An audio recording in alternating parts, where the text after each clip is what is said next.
To yo-yo TV. ఏ కథ రాసుకున్నా ఈ లెక్కలు పట్టించుకోవాలి. అయితే కొన్ని కథలు మాత్రం ఇలాంటి లెక్కలే లేకుండా హాయిగా రెక్కలు విప్పుకొని ఎగురుతూ ఉంటాయి.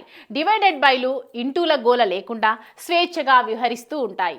అలాంటి సినిమానే 35 చిన్న కథ కాదు. సురేష్ ప్రొడక్షన్స్ నుంచి సైలెంట్గా వచ్చిన సినిమా ఇది. రానా సమర్పకుడిగా వ్యవహరించారు. నివేతా థామస్ ఇద్దరు పిల్లల తల్లి పాత్రలో నటించడం, ప్రచార చిత్రాల్లో ఏదో ఓ ఆకర్షణ శక్తి కనిపించడంతో సినీ ప్రేమికుల కళ్ళు 35 పై పడ్డాయి. మరి ఈ సినిమా ఎలా ఉంది? కమర్షియల్ లెక్కల్ని ఏమాత్రం పట్టించుకోని ఈ సినిమా ప్రేక్షకుల మనసుల్ని ఎంతవరకు గెలుచుకుంది అనేది యోయో రివ్యూలో తెలుసుకుందాం.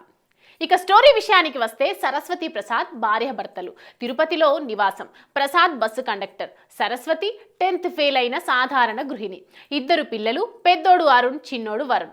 చిన్నోడు పర్వాలేదు కానీ పెద్దోడు లెక్కల్లో 0. అందుకే లెక్కల మాస్టారు చాణక్య కూడా అరుణ్ని 0 అనే పిలుస్తాడు. లెక్కలకు సంబంధించి అరుణ్ ఎప్పుడూ లాజిక్లు అడుగుతూనే ఉంటాడు. మాస్టర్ల దగ్గర కూడా వాటికి సమాధానం ఉండదు. లెక్కల్లో వరుసగా 0లు తెచ్చుకోవడం వల్ల ఒక సంవత్సరం డిమోట్ కూడా అయిపోయి తన తమ్ముడు చదువుతున్న క్లాసుల్లోనే అడుగు పెట్టాల్సిన పరిస్థితి వస్తుంది. స్నేహితులు దూరమై, చదువు భారమై ఈసారి స్కూల్లో ఉండాలంటే లెక్కల్లో కనీసం 35 మార్కులు తెచ్చుకోవాల్సిన పరిస్థితి వస్తుంది. అప్పుడు అరుణ్ ఏం చేశాడు? లెక్కలంటే భయపడుతున్న కొడుక్కి 10th ఫెయిల్ అయిన అమ్మ ఎలా పాఠాలు చెప్పింది? అరుణ్ లెక్కల పరీక్షలో పాస్ అయ్యాడా లేదా అనేది మిగిలిన కథ. ప్రశ్నించడం ఎప్పుడైతే ఆగిపోతుందో అప్పుడే నేర్చుకోవడం, తెలుసుకోవడం ఆగిపోతాయి. అది మనుగడకే ప్రమాదం. మనుషులకు మిషన్లకు ఉన్న తేడా ఆలోచన శక్తి మాత్రమే. దాన్ని కోల్పోతే మనిషి అనే పదానికే అర్థం ఉండదు. చిన్న పిల్లలు ప్రశ్నిస్తారు, అది వాళ్ళ సహజ గుణం. కొన్నిసార్లు దానికి సమాధానం దొరకకపోవచ్చు, కానీ లాజికల్గా ఆలోచించి అనుమానం నివృత్తి చేయాల్సిన బాధ్యత తల్లిదండ్రులది, ముఖ్యంగా టీచర్లది. 6వ తరగతి చదువుతున్న కొడుకు చెస్ ఆడుతూ తల్లిని, అమ్మా గుర్రం ఇలానే ఎందుకు దూకుతుంది అని అమాయకంగా అడిగితే దానికి తల్లి చెప్పిన లాజిక్ ఎంత అర్థవంతంగా ఉంటుందో, అదే అబ్బాయి క్లాస్లో విలువలేని 0, 1 పక్కన నిలబడితే అది 9 కంటే ఎందుకు ఎక్కువ అవుతుంది అని నిలదీస్తే టీచర్ సమాధానం చెప్పలేడు. నా దగ్గర 2 పెన్నులున్నాయి, దాన్ని 0తో గుణిస్తే 0 ఎలా అవుతుంది? నా దగ్గర ఇంకా 2 పెన్నులు ఉన్నాయి కదా, అవి లేకుండా ఎక్కడికి పోతాయని అడిగితే ఆన్సర్ చెప్పలేక బ్యాక్ బెంచ్కి నెట్టేస్తాడు. తల్లికి ఉన్న ఓర్పు, నేర్పు టీచర్లకు ఎందుకు లేకుండా పోతుందే అనే ప్రశ్న సహేతుకమైనదిగా అనిపిస్తుంది. గణితం బ్రహ్మ పదార్థం కాదు, దాన్ని అర్థమయ్యేలా చెబితే అంతకంటే అద్భుతమైన ఆట ఇంకోటి ఉండదు. ఆ లెక్క ఇలానే చెయ్యాలి అనేది థియరీ. కానీ ఓ ఆటగానో, ఆట విడుపుగానో, కథగానో చెబితే అది పిల్లలకు మరింత సులభంగా అర్థమవుతుంది.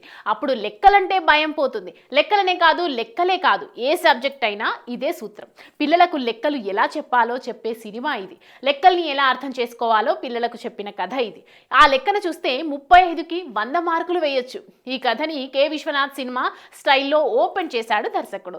బ్రాహ్మణ కుటుంబం, ఆ పద్ధతులు, వాళ్ళ నడవడిక, మాట తీరు అన్ని కళ్ళ ముందు సన్నివేశాల రూపంలో కదలాడతాయి. ఆ తర్వాత కథ పిల్లల కోణంలోకి షిఫ్ట్ అవుతుంది. లెక్కల మాస్టారు అనేవాడు ఎంత మంచోడైనా పిల్లలకు ఎప్పుడు విలనే కాబట్టి చాణక్యగా ప్రియదర్శి పాత్రని ఆ కోణంలోనే డిజైన్ చేశాడు దర్శకుడు. అయితే ఈ పాత్ర మరీ అంత క్రూరమైనదా అని అడిగితే కాదు అనే చెప్పాలి. నేను పిల్లలతో బాగుండకపోయినా పర్వాలేదు, పిల్లలు బాగుండాలి అనే స్వార్థం ఆ పాత్రది. ఆయన కోణంలో చూస్తే మాస్టారు చేసింది రైటే అనిపిస్తుంది. చాలా చోట్ల దర్శకుడి మార్క్ కనిపిస్తుంది. ముఖ్యంగా ఈ కథని నడిపించిన విధానంలో అరుణ్ లెక్కల్లో 35 మార్కులు తెచ్చుకుంటే సరిపోతుంది అనుకుంటే ఇది అచ్చంగా పిల్లల కథ అయిపోదును. ఇది అమ్మ కథగా మారాలి అంటే సరస్వతి పాత్రని మరింత స్ట్రాంగ్ చేయాలి. ఆ పాత్రని కథలోకి లాక్కు రావాలి. అందుకోసం సరస్వతి చేత కూడా పుస్తకాలు పట్టించాల్సి వచ్చింది. అలా చేయడం వల్ల మదర్ ఎమోషన్ మరింత దృఢంగా తయారైంది. చాణక్య, సరస్వతి మధ్య తీసిన సన్నివేశం చాలా సెల్డ్ గా అనిపిస్తుంది. వాళ్ళ మాటల యుద్ధం లెక్కల సూత్రాల్లోనే సాగడం మరింత బాగుంది. పాస్ అయ్యాడని తెలియగానే ఆ చిన్న కుర్రాడు మగ్గులోంచి నీళ్లు తీసి గోడకున్న అద్దానికి కొట్టడం తప్పకుండా మంచి ఎమోషన్. 0కి విలువ ఎందుకు లేదు అనే ప్రశ్నతో ఈ కథ మొదలైంది. దానికి సమాధానం చెప్పాలి కదా. అరుణ్ జీవితం, అతనికి ఎదురైన సమస్యల్లోంచే దానికి సమాధానం రాబట్టిన విధానం దర్శకుడి పరిణితికి అద్దం పడుతుంది. ఈ సినిమాలోనూ మైనస్సులు లేకపోలేదు. ఇలాంటి కథలకు స్లో నెరేషన్ ఇబ్బంది పెడుతుంది. ప్రతిదీ కళాత్మకంగానో, కవితాత్మకంగానో, వివరణాత్మకంగానో చెప్పాలన్న దర్శకుడి ఆలోచన కథన వేగానికి కళ్ళెం వేస్తూ ఉంటుంది. సాధారణ ప్రేక్షకుడు బాగా అలవాటు చేసుకున్న కమర్షియల్ హంగులు మచ్చుకైనా దొరకవు. ఇక థియేట్రికల్ ఎక్స్పీరియన్స్ అంటారా, కేజీఎఫ్లు, యానిమల్లు చూసిన కళ్ళకు ఇవి ఆనవు. కానీ ఓ మంచి సినిమా అనుభూతి కలిగించే కథ, మనదైన జీవితాలు, అందులోంచి పుట్టుకొచ్చే ప్రశ్నలు, వాటి చుట్టూ ఉత్పన్నమయ్యే భావోద్వేగాలు, ఇలాంటి సుగంధాలన్నీ కోరుకుంటే మాత్రం 35 నిరాశపరచదు. కొన్ని కథలు నీకు చెప్పాల్సిన అవసరం ఉంది, కొన్ని సినిమాల్ని ఆదరించాల్సిన బాధ్యత ప్రేక్షకులపై ఉంది అనుకుంటే అది ఇలాంటి కథే. నివేతాలో మెచ్యూరిటీ చూస్తే ముచ్చటేస్తుంది. ఇద్దరు పిల్లల తల్లిగా భలే ఇమిడిపోయింది. ప్రియదర్శితో చేసిన సీన్లో తన ప్రతిభ మరింత మెరుస్తుంది. ఓ తల్లిలా, భార్యలా, తన కొడుకుకు గురువినిలా భిన్న పార్శ్వాలన్న పాత్ర పోషించింది. తన కెరియర్లో చెప్పుకోదగిన పాత్ర ఇది. విశ్వదేవ్ లాంటి కుర్ర హీరో ఇలాంటి పాత్ర చేయడానికి ముందుకొచ్చాడంటే గొప్పే. సగటు నాన్నలా బాగా కుదిరాడు. ప్రతి ఎమోషన్ని స్కేల్తో కొలిచినట్లు పలికించాడు. పిల్లలంతా చిచ్చర పిడుగులే. ముఖ్యంగా వరుణ్ గుర్తుండిపోతాడు. తనలాంటి బాలనటుడిని పట్టుకోవడం చాలా కష్టం. అలాంటిది ఓ గుంపునే తీసుకొచ్చింది చిత్ర బృందం. ప్రియదర్శికి ఇది డిఫరెంట్ పాత్ర. లెక్కల మాస్టర్కు ఉండాల్సిన లక్షణాలన్నీ సరిగ్గా పట్టేశాడు. భాగ్యరాజుది మరీ గుర్తుండిపోయే పాత్ర కాదు, గౌతమిది మరీ తీసి పారేయాల్సిన క్యారెక్టరు కాదు. వాళ్ళ అనుభవం, వాళ్ళపై ప్రేక్షకులకు ఉన్న ప్రేమతో ఆ పాత్రలపై మరింత గౌరవం ఏర్పడుతుంది. సినిమాకి ఏం కావాలో అదే ఇచ్చారు నిర్మాతలు, అంతే ఖర్చు పెట్టారు కూడా. పాటలు చాలానే ఉన్నాయి, దాదాపు అన్ని క్లాసికల్ టచ్తో సాగేవే.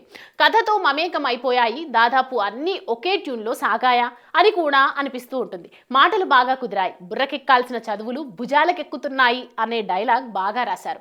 పెరగాలి అనుకున్నప్పుడు కొంచెం తుంచాలి. కొమ్మైనా కొడుకైనా సందర్భోచితంగా కుదిరింది. దర్శకుడిలో స్పార్క్ ఉంది, అది చాలాసార్లు కనిపించింది కూడా. డబ్బుల కోసం కాకుండా గౌరవం కోసం, అవార్డుల కోసం ఈ సినిమా తీసి ఉంటే ఈ సినిమాకు పనిచేసిన వాళ్ళలో చాలా మందికి అది దక్కుతుంది. మొత్తంగా 35 చిన్న కథ కాదు, ప్రతి పేరెంట్స్ పిల్లలతో కలిసి వెళ్ళి చూడాల్సిన సినిమా.